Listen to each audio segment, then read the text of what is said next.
नारी जातिहरूको सम्मान गर्नै पर्छ। नारी सर्वोपरि हो, आमा हो, आमा भनिन्छ नारीहरूलाई। हाम्रो वैदिक धर्मले त नारीलाई सम्मान गरेको छ। लक्ष्मी नभनिकन नारायण भनिँदैन, लक्ष्मी नारायण। उमा नभनिकन महेश्वर भनिँदैन, उमा महेश्वर।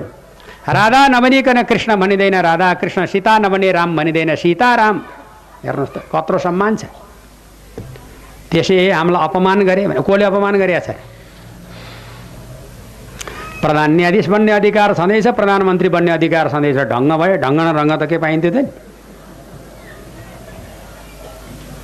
त्यसै कारणबाट सारा अधिकार प्राप्त रहोस्।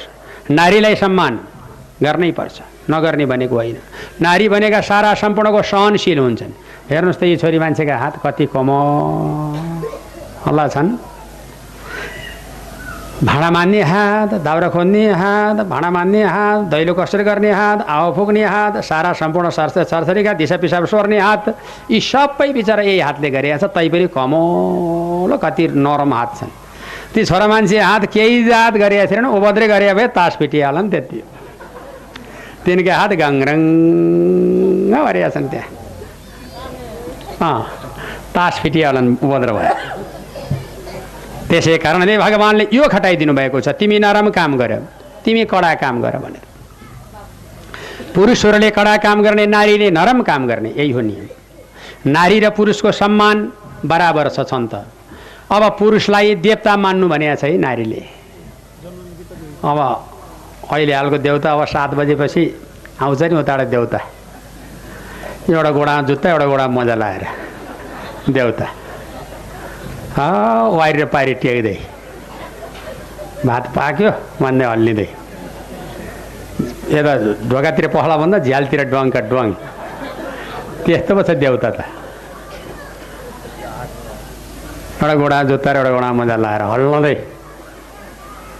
तै पनि अब परमेश्वर अब त्यही भयो, अब के गर्ने?